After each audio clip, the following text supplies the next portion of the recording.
பாருங்க, ஆரம் 3.5 சென்டிமீட்டர் உடைய 3 வட்டங்கள் எடுக்கப்பட்டு அவற்றில் ஒவ்வொரு வட்டமும் மற்ற 2 வட்டங்களை தொடுமாறு அமைக்கப்படுகிறது எனில் அவ்வட்டங்களுக்கு இடைப்பட்ட பகுதியின் பரப்பளவு. ஸோ இது வந்து கொஞ்சம் ரொம்ப காம்ப்ளிகேட்டடான சம். இதில் வந்து ஏகப்பட்ட ஈக்குவேஷன் வருது. ஸோ கண்டிப்பாக நிறைய பேர் இதை அட்டன் பண்ணியிருக்க மாட்டேங்கன்னு நினைக்கிறேன். ஸோ இதில் பாருங்கள், ஸோ இந்த மாதிரி 3 வட்டங்கள் ஒன்றுக்கு ஒன்று தொட்டுக்கிட்டு இருக்க மாதிரி இருந்தால் இந்த இடைப்பட்ட பகுதி இருக்கு இல்லையா, ஸோ இதோட வேல்யூ கால்குலேட் பண்ண சொல்கிறாங்க. ஓகேவா? ஸோ அதுக்கு என்ன பண்ணணும்னா, ஸோ இதை சென்டர் புள்ளி, இந்த சென்டர் புள்ளி, இந்த சென்டர் புள்ளி மூணையும் நம்ம வச்சோன்னு வைங்களேன், ஒரு ஈக்குவலேட்டர் ட்ரையாங்கிள் நமக்கு கிடைக்கும். எப்படின்னா, ஸோ இதோட ஆரம் வந்து 3.5. ஸோ அப்போ இந்த டோட்டல் லென்த் வந்து என்ன கிடைக்கும்? 7 சென்டிமீட்டர் கிடைக்குமா? ஏன்னா இங்கே ஒரு 3.5, இங்கே ஒரு அதே மாதிரி தான் இந்த சைடுக்கு 7 சென்டிமீட்டர், இந்த சைடுக்கு 7 சென்டிமீட்டர். அப்போ 3 சைடு ஈக்குவல் ஆச்சுன்னா கண்டிப்பாக அது ஈக்குவலேட்டர் ட்ரையாங்கிள். ஸோ ஈக்குவலேட்டர் ட்ரையாங்கிளோட டிகிரி என்னன்னு கண்டுபிடிச்சலாமா? 60 டிகிரி. ஏன்னா சமபக்க முக்கோணத்தோட ஒரு பக்கங்கிறது வந்து ஒரு கோணம்ங்கிறது வந்து 60 டிகிரியா இருக்கும். ஓகே, இப்போ நமக்கு தெரிஞ்சது என்ன? ரேடியஸ் வந்து 3.5 சென்டிமீட்டர். ஓகேவா? அதே மாதிரி இதோட கோணம் வந்து 60 டிகிரின்னு கண்டுபிடிச்சிருக்கோம். இப்போ நம்ம என்ன கண்டுபிடிக்கணும்னா, ஃபர்ஸ்ட் இந்த ஈக்குவலேட்டர் ட்ரையாங்கிளோட ஹோல் ஏரியா கண்டுபிடிச்சிட்டு அதில் இந்த ஆரத்தை வச்சு அந்த சர்க்கிளோட செக்டாரை கண்டுபிடிக்கணும். அந்த செக்டாரை கண்டுபிடிச்சு அதை ரெண்டையும் கழிச்சு வரக்கூடிய ஆன்சர் என்ன அப்படிங்கிறதா ஆன்சர். ஓகேவா? ஸோ ஃபர்ஸ்ட் ஈக்குவலேட்டர் ட்ரையாங்கிளோட ஃபார்முலா என்ன? √3 / 4 × a².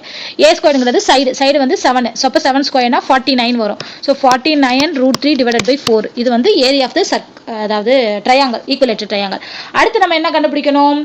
இது இருக்கட்டும், இது வந்து என்னது? ஏரியா ஆஃப் த அந்த ஈக்குவலேட்டர் ட்ரையாங்கிள்.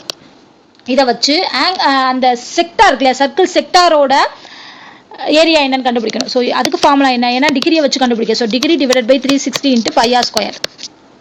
ஓகேவா?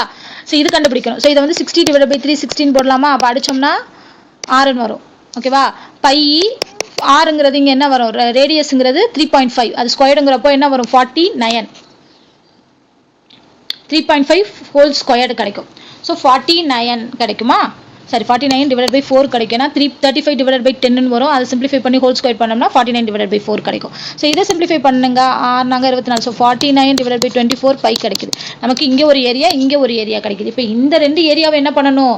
அந்த என்க்ளோஸ்டு ஏரியா வேணும்னா இந்த ட்ரையாங்கிளோட ஏரியாவிலேருந்து இந்த 3 செக்டார் ஏரியா இருக்கு இல்லையா, அந்த இதோட இந்த 3 ஏரியா, இந்த 3 ஏரியாவையும் கழிக்கணும். 3 ஏரியாவையும் கழிக்கணும். அந்த 3 ஏரியா தான் இது முன்னாடி கண்டுபிடிச்சிருக்க ஏரியா இது.